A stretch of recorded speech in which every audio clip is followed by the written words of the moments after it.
Hi, everyone, and welcome to Interviews with Foucauldians. Today, I am here with Tamsin Kimoto. Thank you, Tamsin, for being here. Thanks for inviting me. If you don't mind just introducing yourself to my students and saying a little bit about the fields in which you specialize. My name is Tamsin Kimoto. I am currently an assistant professor of philosophy and women, gender, and sexuality studies at Goucher College in Baltimore. This is my first year there. I just finished my PhD about 3 months ago. Congratulations.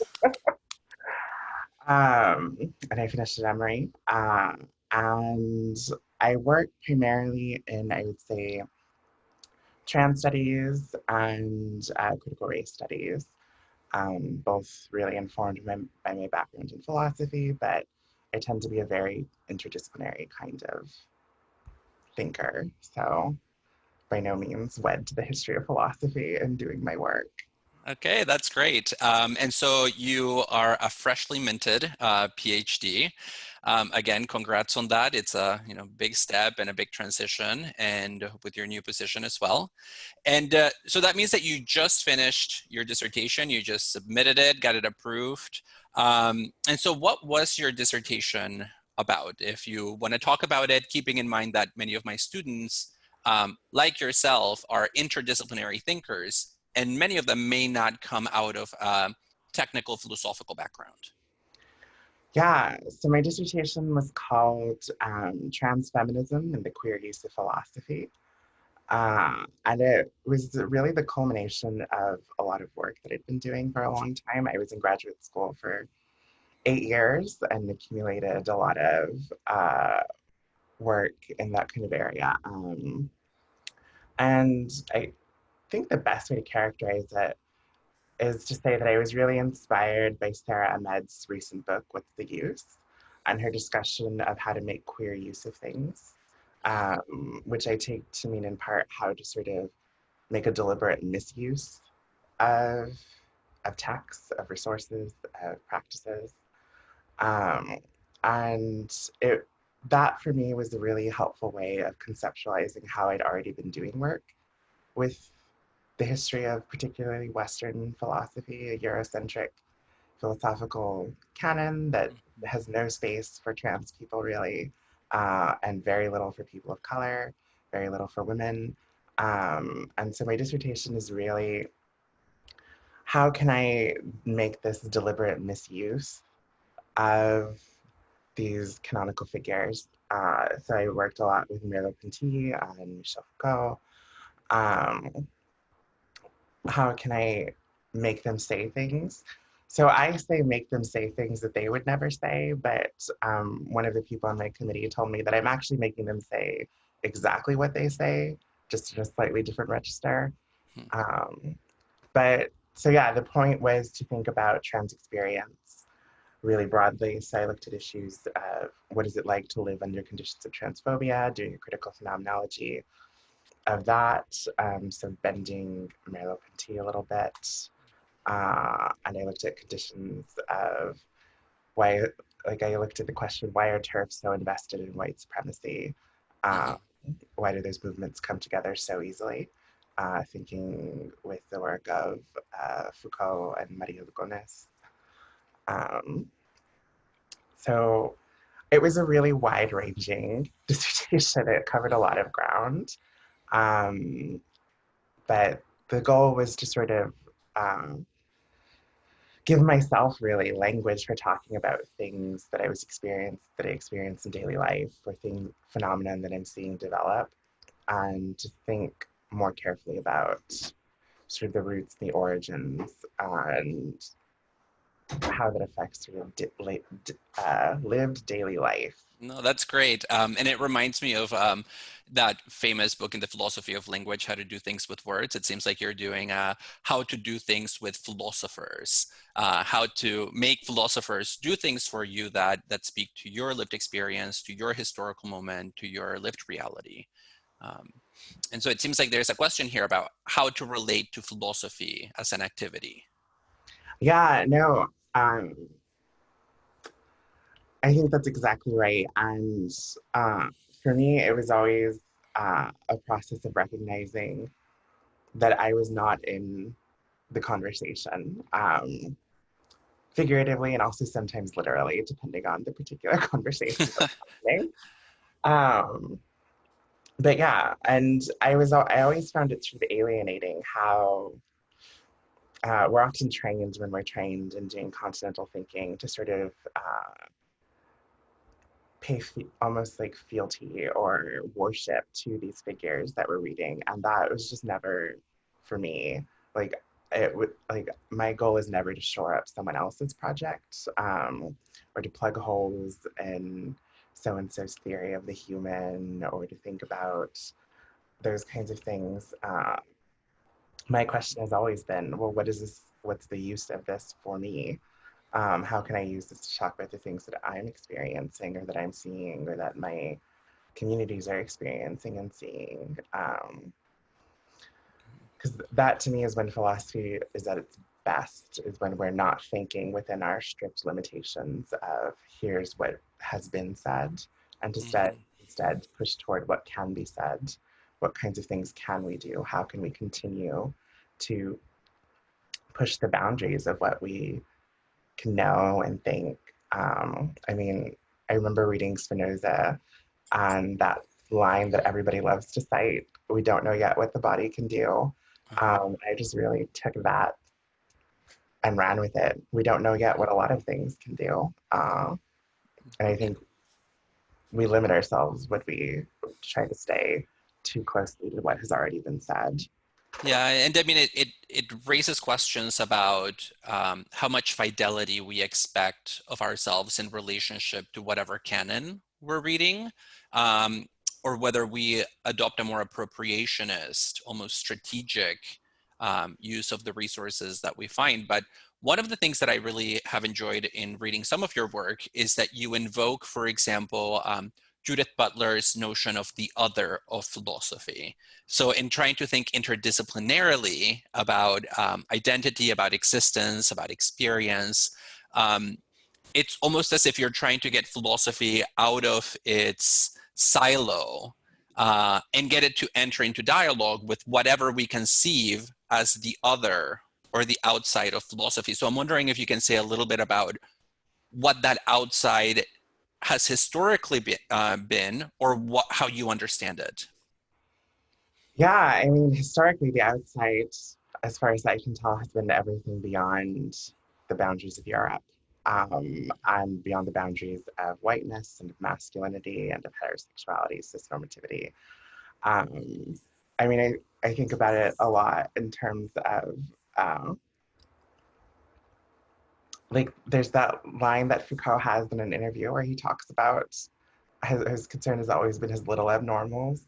Uh, Oh, I think I've seen maybe something like this reference, but I don't know this specific phrase. Yeah, he's always been concerned with his little abnormals ever since the history of badness. And I think he actually blocked the publication of the interview because it got too personal or something. Hmm. But I think sort of similarly, I had the experience of being in philosophy classes and recognizing that there was a sense in which I didn't fit in. Like I didn't look like a lot of the people around me. I didn't think or have the experiences that a lot of people around me did. Um, and so for me, it was always, okay, what else is there? If I'm doing this, what else is there? And are they really all that other? Hmm. Um, it seems to me that uh, like queer theory and trans studies, for example, are incredibly engaged with philosophical work. But the reverse would be true. Philosophers aren't really engaged with queer theory and trans studies. And I think that's to the detriment of people who are working on issues in philosophy of gender and sexuality. Um, so, yeah, this question of the other, I mean, I was also really lucky in my undergraduate education to have professors who did not put really sharp boundaries on what counted as doing philosophical work, not just in terms of content or form, uh, but even in terms of questions of style. Like they really gave me the kind of room to develop a particular kind of voice, and a particular kind of way of doing things. And almost like it didn't even occur to me to question the idea that you could um, cite canonical philosophical figures like Plato alongside people like Audre Lorde, and that the productive conversation could emerge Mhm. from that. And I was really lucky to have that foundation as an undergrad. Yeah, and so it seems like now we have almost two branches here that we're talking about. We're talking on the one hand about this appropriationist attitude towards philosophy, where you take Plato or you take Aquinas or you take Nietzsche and you sort of twist them and bend them and stretch them for our purposes. And then there is this other side, which is we can appropriate philosophy, but we also need not limit ourselves to whatever falls under this artificial thing that we call the canon.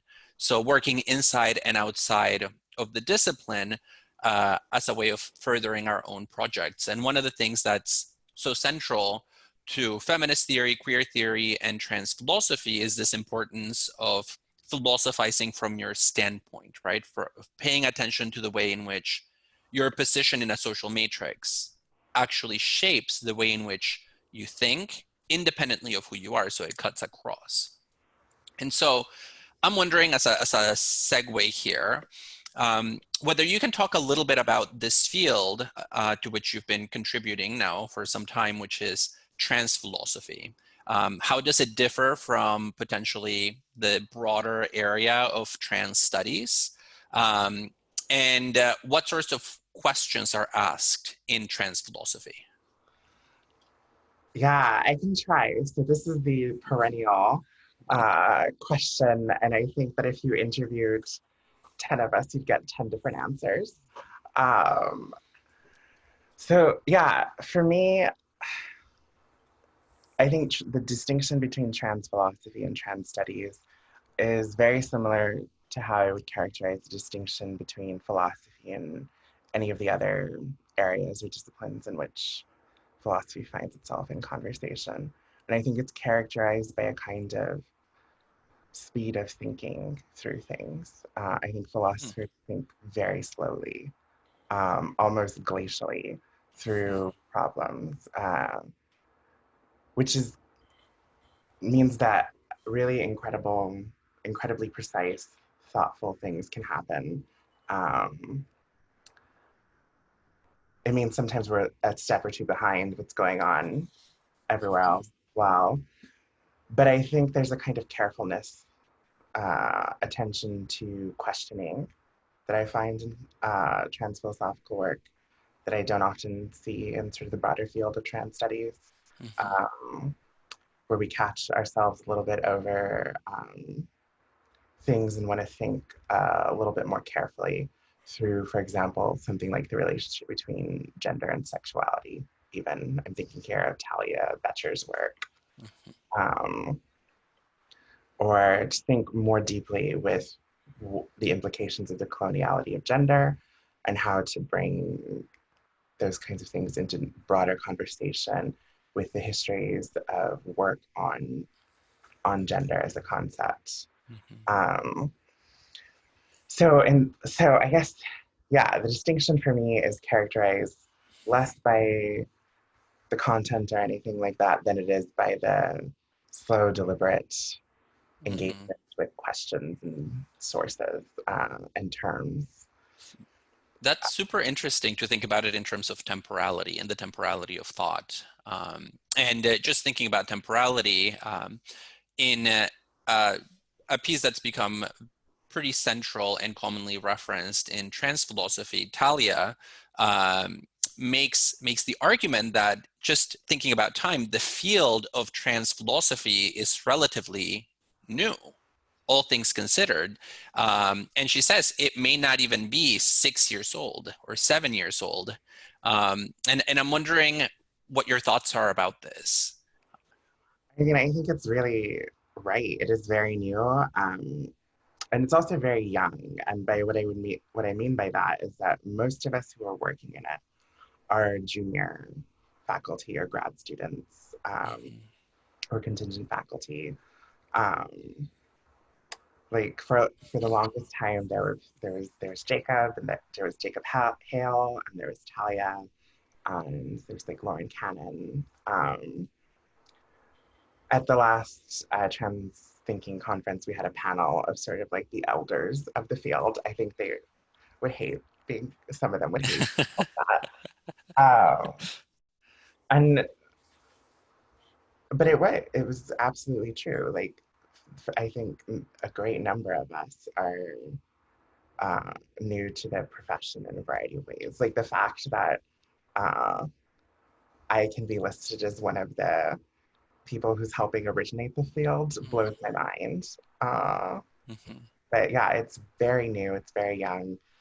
It has not been, I think, taken up by even mainstream feminist philosophy in productive ways. I think Amy Marvin is another person who's doing this kind of work and whose work is absolutely brilliant. Talks about the process of what she calls curiotization, or the making of a kind of museum curio object Mm. of trans experience as a way of characterizing how it is that trans studies, and I think also trans philosophy, has been received by the wider fields in which we Hmm. find ourselves, where it often is a kind of almost fetishized uptake Hmm. of, of our lives, our experiences, our work. So it is very new. Talia is totally right. And I think it's far from certain that it's here to stay, um, especially given the constraints of the job market. Uh, it's not always, it's not certain how many of us will uh, even be able to stay in the profession at this point. Yeah, and I mean, it speaks directly to the way in which the kind of output that philosophy as a discipline produces really is tied to very concrete material, economic, social conditions on the ground, right? So if you have young um, faculty in contingent positions within the academy who can't get jobs, and there's a lot that just doesn't get said down the line. So it's something that I'm personally very interested in and invested in, which is this question about literally whose voices don't get heard inside the academy, not because of high-end conceptual schemas, but just literally because they're not there. They're not at the faculty meetings. They're not in the seminars. They're not in the administrative workshops, etc. And it seems like here you're making a claim that says, you know, this field is occupying this marginal position because of the confluence of these variables. Yeah, and I think there's also, I think we also can't underestimate the influence of um, all of the kinds of norms around racialized and gendered identities that also impact this. Um, like it's not always clear to me that the field has a problem, for example, with trans philosophy itself, so much as with trans people doing trans philosophical work or philosophical work on trans issues. Like it seems to me that cis philosophers who engage these kinds of questions experience almost none of the backlash that we do for engaging these kinds of questions. And I also think there's an element of, uh, like, I work a lot on transphobia and violence, and that sort of dominated a lot of my work for a couple of years. And it came to a point where I had to stop doing it. I had to stop working on it because it was taking a toll on me, uh, emotionally, psychologically. Um, and I think that that's also an underthought about element. Those of us who are implicated in the work we're doing, who have Mm-hmm. skin in the game, Yeah. ways that I particularly like, it's harder for us to do this kind of work just because of the way in which it weighs down on us, Mm-hmm. as opposed to someone for whom it's sort of an intellectual curiosity. No, that's right. And I was at an event at the annual meeting of the APA, the American Philosophical Association, a couple of years ago, talking to graduate students who were in the market. And one thing that a graduate student said to me, a woman really sort of made this register in a very clear and in a very concise way, where she said, you know, I work on a question that is not separable from my existence and from my conditions of life. And what I have difficulty getting my advisors and my mentors to understand is why it takes longer for me to produce some of this work. And it's because I literally sometimes have to stop working on, in this case, my dissertation, you know, because of that affective emotional tax that comes with it, that potentially somebody who is not working at that intersection wouldn't experience. Yeah, I mean, I think philosophers of race have been taught, like philosophers of color who work on race, uh, have been talking about this kind of stuff for years, right? Yeah, it's not just an intellectual puzzle or curiosity. Um, it oftentimes feels not only that it just the sort of weighing down on us, but it feels very important in a very personal kind of way to do the work well and to get it right. Mm-hmm. No, I think that that seems exactly right. And it highlights just how differently one can position oneself in relation to this thing that we call philosophy, right? It can be, for some people, something of a detached intellectual interest and curiosity. It can be a very proximate, you know, effectively charged connection to thinking about something from which sometimes it's even hard to get distance because it's so personal. And this in particular is something that comes out in Talia's article, What is Trans Philosophy, where she talks about philosophy as illuminating those aspects of our experience that are already there before philosophy appeared on the scene. So it's not as if philosophy comes in and you know, helps us understand where the real stakes are or where the problems lie. All that was already there. Philosophy might give us some tools, but it's already there at the level of lived experience, especially when it comes to trans identities. Well, now you mentioned that you stopped working on violence. And in the past, you've worked, for example, on Foucault and violence and sovereignty in relation to trans philosophy. And so if you've moved away from that, what areas are you working on now? Or did you take a break from that and are now returning to it?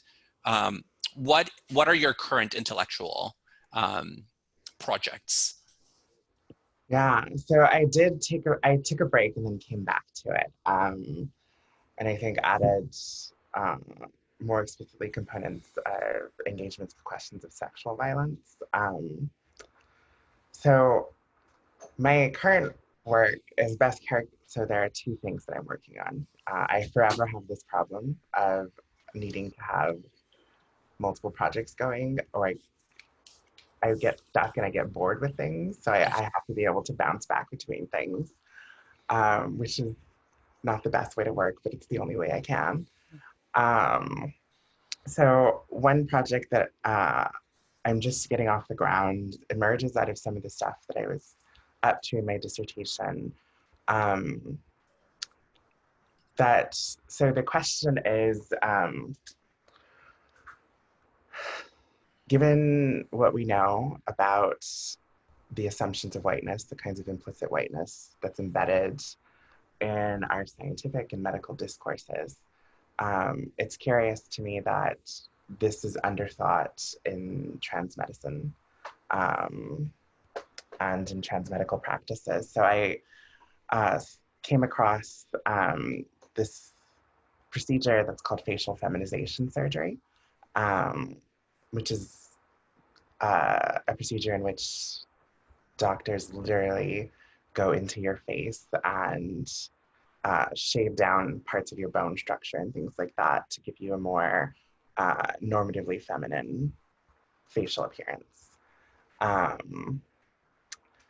And at the same time, as someone who's worked on race a lot and is familiar with the history of the development of the concept of race, I knew that bones were a central part of how, especially early discourses on race Mhm. developed. Right, racial physiognomy was a key part of anthropological discourses. Um, and also, I mean, just in daily life, we talk about people looking uh, ethnic or not ethnic in a variety of ways. And so this procedure, facial feminization surgery, was curious to me because as I looked more into it, there's very little discussion of race, but there's a lot of discussion of concerns about aesthetic beauty and things like that. Mhm. And so one of the projects I'm working on right now is thinking about this intersection um, of the racialized history of beauty and its intersections with trans medicine to ask questions about um, our investments in medicalized discourses of transness, right? Mhm. And also our investments in racialized analyses of beauty, uh, insofar as beauty is an implicitly white category. Those of us who are trans people of color find ourselves, I think, at a disadvantage in this kind of racial hierarchy of what is beautiful. And so I'm very curious about what comes out of thinking about these kinds of questions in terms of whose lives aren't worth protecting. Are there not alternative archives for thinking about beauty that would be even more useful and productive? And I should also say one of the other things that's lingering in the background of this project that's really interesting to me, as someone who's East Asian, are the number of surgical procedures that are designed, things like blepharoplasty, right? So surgeries that are intended to give you the double eyelid, uh, right, to give you a more European kind of appearance.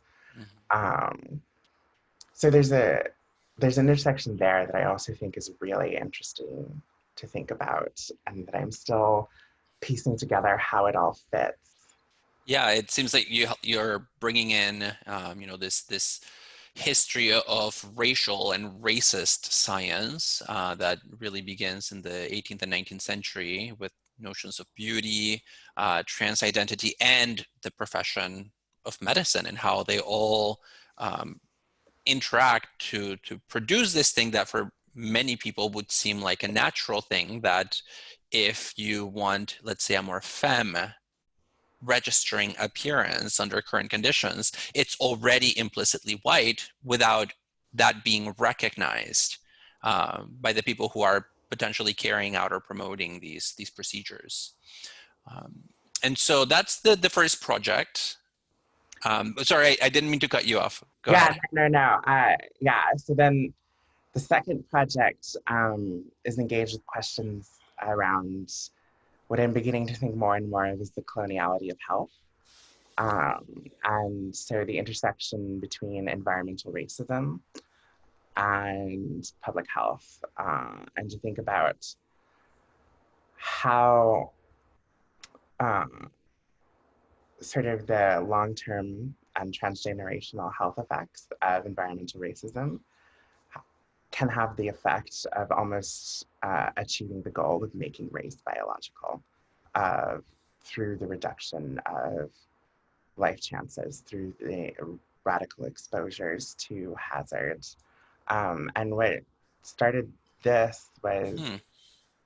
um, so I did my undergraduate education very close to the Navajo Nation. And so I learned a lot from my friends and my instructors about histories of settler colonialism, specifically in the Navajo Nation. And one of the things that I learned about was the history of uranium extraction uh, on Navajo land. And so for decades, the US government was involved in pulling uranium out of the ground and in the process exposing Navajo workers, Navajo families, the land itself, to environmental contamination catastrophe that still lingers today. There are nearly 1,000 uh, mines on the Navajo Nation, which is the largest reservation in this country. Um, and the runoff has leaked and seeped into the groundwater in Arizona, which is one of the primary sources of water. And many people on Navajo Nation still use things like well water. So they're pulling directly from the aquifer um, that in parts of the res are heavily irradiated and contaminated. Um, the rates of things like cancer have skyrocketed on the Navajo Nation compared to other places. And so I've been thinking about this for a Wow. long time. And then as more and more information comes out about these other ongoing environmental catastrophes, things like lead pipes in predominantly Black communities, it seems to me that environmental racism is a continuation of this uh, colonial modern project of destroying uh, people of color, Black and Brown people. Hmm. Um, and I'm interested in thinking about this in line with conversations about genetics and the inheritance of things like trauma, and this also as an inheritance now. So I've been reading a lot about how irradiated genes affect uh, generations on, Hmm. which is something that we know relatively little about in humans. We know more about how it works in animals and plants than we do in humans. And I like that you're presenting this in terms of if we look at the epigenetic effects of environmental racism and the passage of, in this case, trauma down the germline. You mentioned it almost has the effect of making the dream of the 19th century, the biological concept of race, seem real. So it's almost as if it becomes this self-fulfilling prophecy where you create these conditions of environmental and ecological catastrophe in places occupied by Black subjects, by indigenous communities.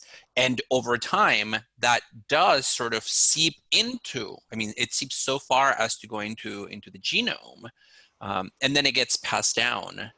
And at the end, you do end up with what appears like a racial biological difference, but it's not there at the beginning, it's created. Yeah, so the way that I've been like thinking about this is biological race not as origin, but as destiny. Mhm. Um, right? Like I think because it seems clear, right? Insofar as these communities are being exposed and have been exposed for decades to these kinds of environmental catastrophe, um, it's not a question of if or when, but already how this has had this kind of effect. Hmm. And I think as the field of epigenetics, grows and expands, I think it really is bringing into focus the extent to which that most basic level of genetics, we are a product of generations, the generations that have come before us, right? So there is this very clear sense that not just in a deep phylogenetic sense of like deep evolution, like our evolution as a species, but um, in a more narrow timeline, we carry the brunt of the trauma that our ancestors of 1, 2, 3 generations had to endure. Yeah, no, and so one of the things that I've come across in doing this research about the inheritances is that it's been demonstrated that in certain plants, if you remove them from the source of contamination, sort of if you remove the descendants from the source of contamination, over time they do start to recover, right? But when we're thinking in an Indigenous context of the centrality of place in Indigenous politics and Right. Indigenous metaphysics, and also thinking about the histories of dispossession as a settler colonial strategy. Uh, that's not a great solution. It doesn't seem to me that uh, yet another forced migration is the Right. thing that should be imposed on Indigenous people. Hmm. Uh, Yeah, I mean, it really complicates the picture because you can't uproot a community for whom uprooting is the mechanism of their alienation from their identity. and thinking about the inheritance of trauma, right? The long walk that the Navajo were forced to go on, right? We only ever talk, we focus a lot on the Trail of Tears in our Yes. movies, Yes. but these forced migrations were much more common than that. And the Navajo have were forced to go on one called the Long Walk, and uh, people working on intergenerational trauma and things like that have, I think, demonstrated that this trauma still lingers in present day Navajo people, right? And so, Mhm. yeah, Well, I mean, that's super fascinating. Both of these projects that you're mentioning, the one about facial reconstruction and the racial aesthetics that go into that, and then this project on the coloniality of, you mentioned the coloniality of public health, or I forget the specific way in which you framed it at the beginning. yeah, the coloniality of health. I don't Yeah, know. yeah, great. Of health. And now let me try to step back a little bit, because as I mentioned to you, and as you know, this project is part of a series of videos that I do for my students in a course about Foucault. And so I want to ask you just a question about how Foucault might figure, either, is it useful, how you've appropriated, how you've criticized, what place Foucault has occupied in your thinking about all these issues that we've talked about, from your dissertation project about queering, making a queer use of philosophy, to your current projects, or to work that you've done in the past on transphobia and racism and white supremacy. Yeah, yeah. So I wanted to mention this at some point, that I think if there's a prize for having worked with and studied with the most Foucauldians, I think I win. Uh, because from undergraduate to completion of my PhD, I think I've studied with 7 different Foucault scholars. So I've seen a lot of different versions of Foucault. Um, and there's a way in which he figures into a lot of the work that I do. Either he's directly there, or he's sort of in the background, or in some cases, he's a methodological figure. So even as I was thinking about questions of transphobia and violence, I was thinking in conversation with what Judith Butler, following Foucault, calls things like matrices of intelligibility. And I was thinking about that in conversation with questions of passing in trans studies, right? Passing is a strategy for avoiding violence, an unsuccessful one, a partial one, but still. So Foucault's always there, and in the first project on faces and trans medicine, I'm very much engaging genealogy as a specific kind of method um, that does the work of, and I love the way Liddell McWhorter puts it, giving that critical redescription of the dominant description. And in this case, I take it that my object is something like beauty. Um, and so he's there in the background in that way, sort of as a methodological figure who will pop into and out of the foreground um, as necessary. And then in the coloniality of health one, biologizing race, uh, I'm engaging a lot the questions of biopolitics, and in particular, the developments by Sheila Mbembe in terms of necropolitics as well.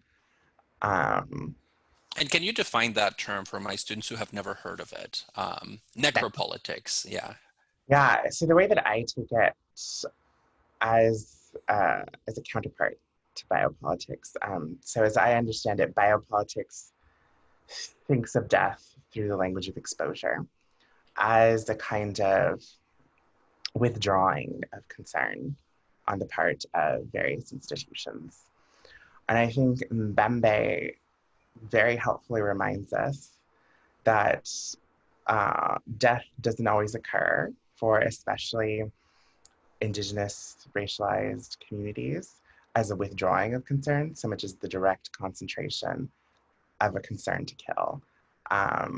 So the making die function rather than the letting die function of Mhm. contemporary political and historical frames. Yeah. So I And think that, no, and you're right about this. I'm thinking here about the piece that you published in the Southern Journal of Philosophy. Uh, it was at when was that? What year was that? so it got published in 2017, and that it was the proceedings of a conference called the Spindell Conference that the University of Memphis does every year. That's a deep cut. Why? I haven't thought about that in years. What was that? I haven't thought about it in years. I forgot that I wrote it. Oh, well, okay.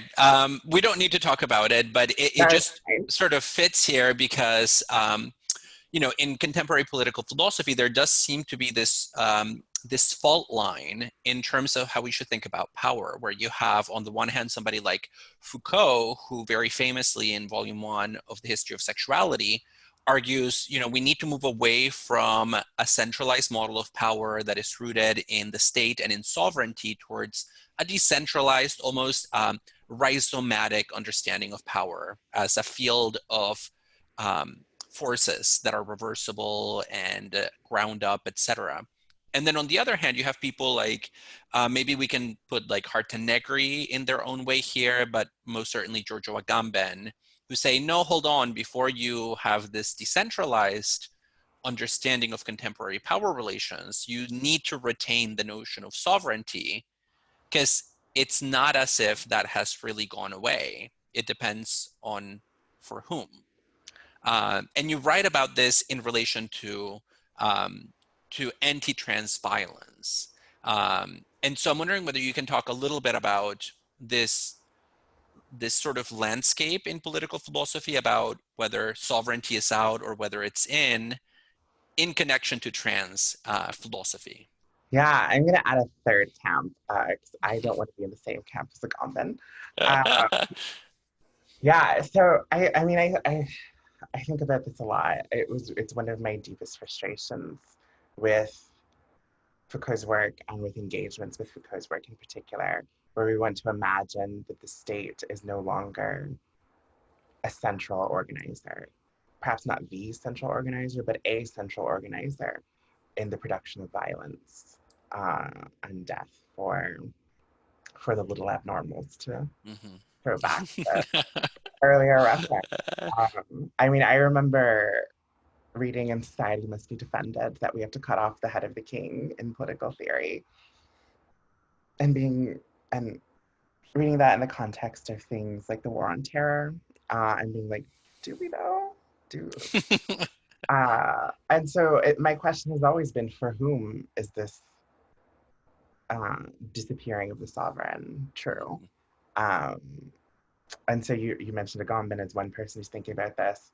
The reason I'm hesitant to sort of throw in my lot with Agamben is that because of the way in which he figures it as a kind of exceptional state.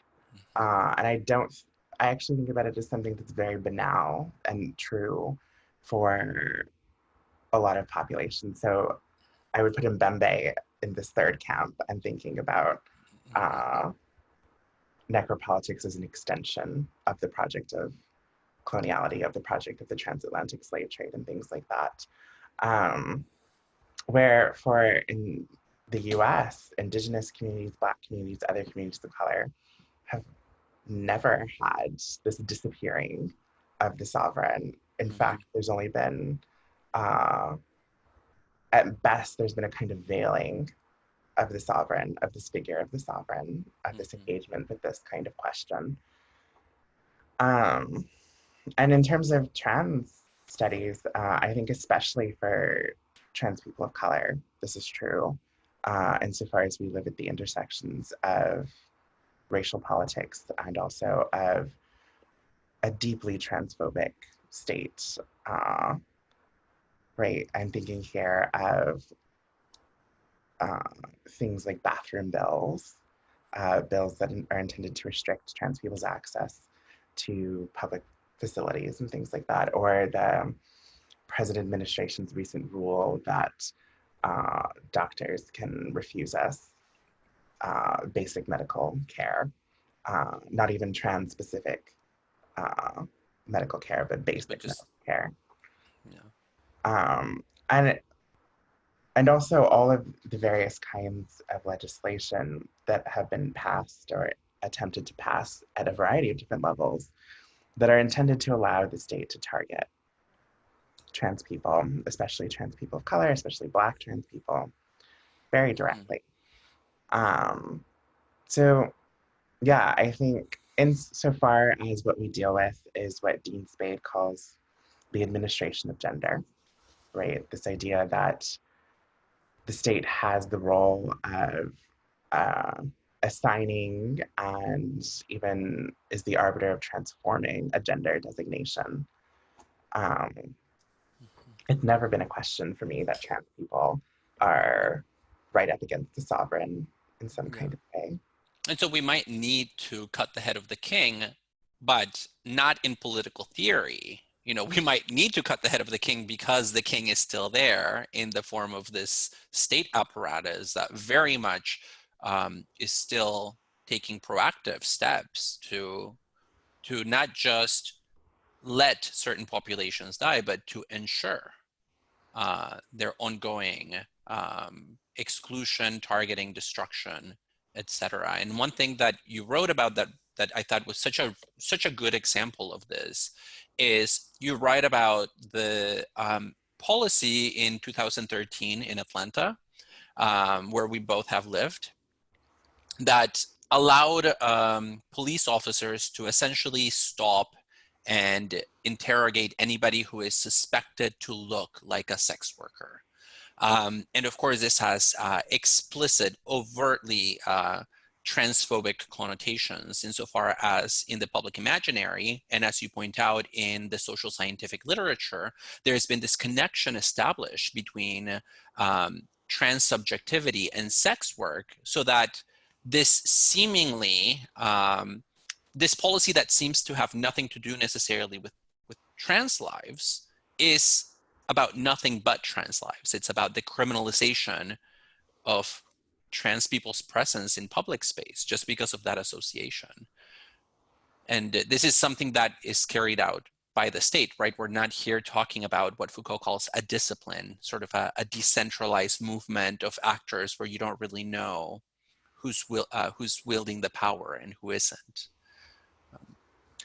Yeah, no, exactly. And it, like for me, I lived in Arizona for a very long time, and so reading about that move by the Atlanta City Council reminded me of things like SB 1070 in Arizona, the bill that essentially deputized all law enforcement as immigration enforcement and allowed them to interrogate and question, obviously, Latinx people um, and demand things like that they show their papers and stuff like Right.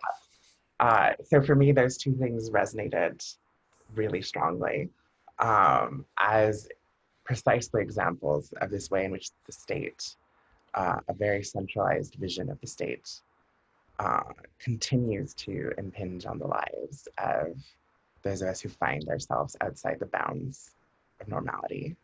Mm-hmm. And just the importance of, be it political theory, political science, political philosophy, uh, to recognize that, which it can only do if it begins from the standpoint of the experience of people in those positions. Um, Yeah, no, exactly.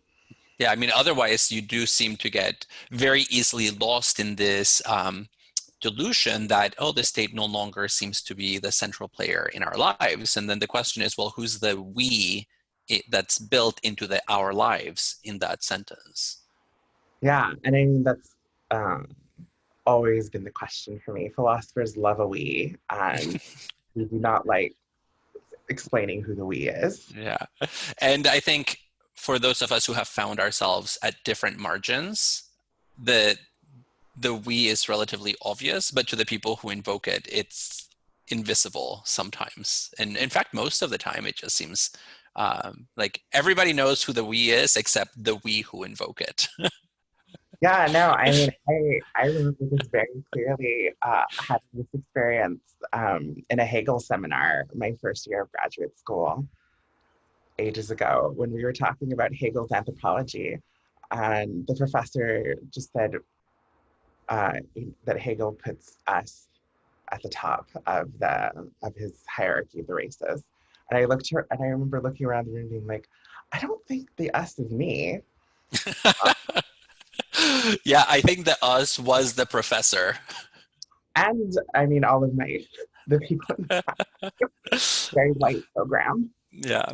Now, let me ask you one final question as a way of bringing a lot of this to a close, since we're getting close to our time limit. Now, we've talked about your work, that the kind of work that you've been doing that has a genealogical feel to it, and the work that you've produced that is in direct conversation, let's say, with what we can call just Foucauldian biopolitics, broadly construed. But you also work in the vein of phenomenology. So some of your work is much more phenomenological than genealogical.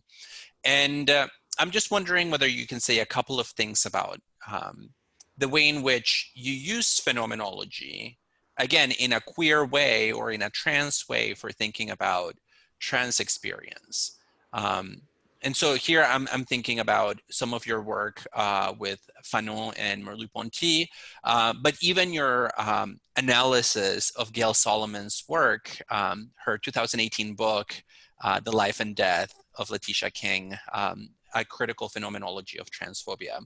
So how do you put all those things together, and what have you found? What resources have you found in this phenomenological tradition?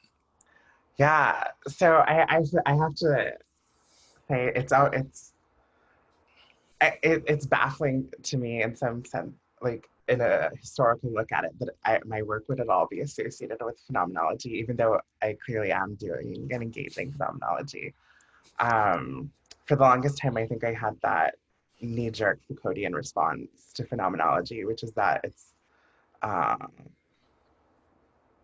not an incredibly useful kind of discourse because of the way in which experience is always historically produced, socially produced.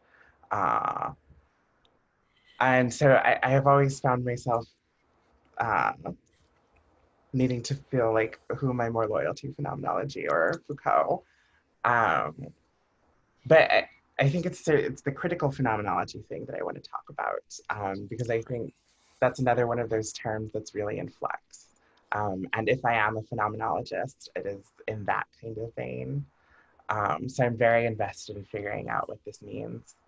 Um, and I know that a lot of the definitions that are out there, the ways of framing it that are out there, talk about using phenomenology not just to identify structures of experience, but to examine those sorts of oppressive structures and to advocate for their abolition, things like that. This is a version of the Yeah. definition that like Lisa Gunther offers, for example.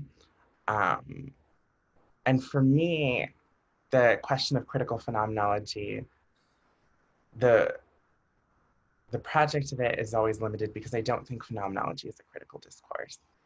And by that, I mean, I don't think you can engage a practice of critique from entirely within the boundaries of phenomenology. I think you need something other than phenomenology animating the critique. And for me, one of those things is Foucault. So Foucauldian concerns about the relationship between power, knowledge, and subjectivation, for example, uh, is one of those things that animates my critical work as a phenomenologist, as a critical phenomenologist. So, and it's a way of getting around the problem of picking sides because Yeah. it's not a fight I'm invested in. I don't really care at the end of the day who's right. It's always the question for me, what's useful? And I think putting these kinds of Foucauldian analyses in conversation with the sort of rigorous attention to experience that phenomenology allows us, that also, for me, is animated by my investments in women of color feminisms, um, and the centrality of lived experience in those discourses, uh, Mhm.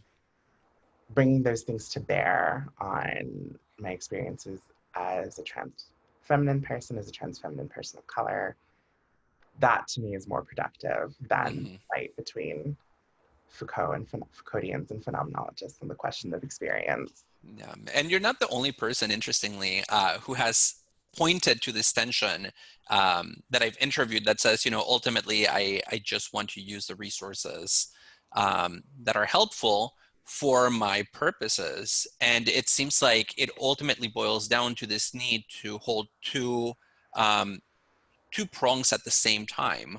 One that recognizes the lived experience from within it, the way in which experience unfolds for the subject in question, and at the same time, this historical angle that recognizes that that experience is the byproduct, as you said before, the destiny of a number of historical, social, political, economic forces that culminated in making it possible at all. And so holding those two things simultaneously really is a balancing act that that sometimes might require us to choose, do I pay a little bit more emphasis to one or the other? But in general, I think you're right that you need that addition to phenomenology that comes from outside of phenomenology in order to animate it and motivate it, in the interest of something that we could call justice, just very broadly speaking. Uh, Yeah, no, and I think similarly, like Foucault has problems getting normative projects off the ground. Foucauldians have problems with this, and I think phenomenology gives us a grounding for that once mhm. it's properly motivated. Yeah, no, that's wonderful. And I myself have found myself at this intersection where I have a longstanding interest in questions of lived experience. And I also have worked on Foucault and Foucauldianism broadly construed. Um, and there's always this sort of like little person in the back of my ear who's like, which one are you choosing? And it's only when the other person is like, don't worry about it, that then the work seems to follow a little bit more smoothly. Yeah, no, exactly. Sometimes that little person is not so little. Yeah, it's just screaming in the back of the head.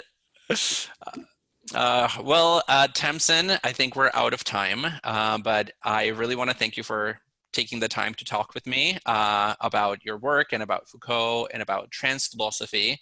And I am very glad that this new field, which may or may not be 5, 6, 7 years old, has you as one of its voices. I've really enjoyed reading some of your work, and I'm sure my students will benefit from thinking about not just this question about sovereignty and Foucault and biopower, about which you've written, um, but more broadly from your work that raises questions about how we should position ourselves in relation to theory, which I think is really such a fundamental, almost existential question for those of us who do cognitive labor.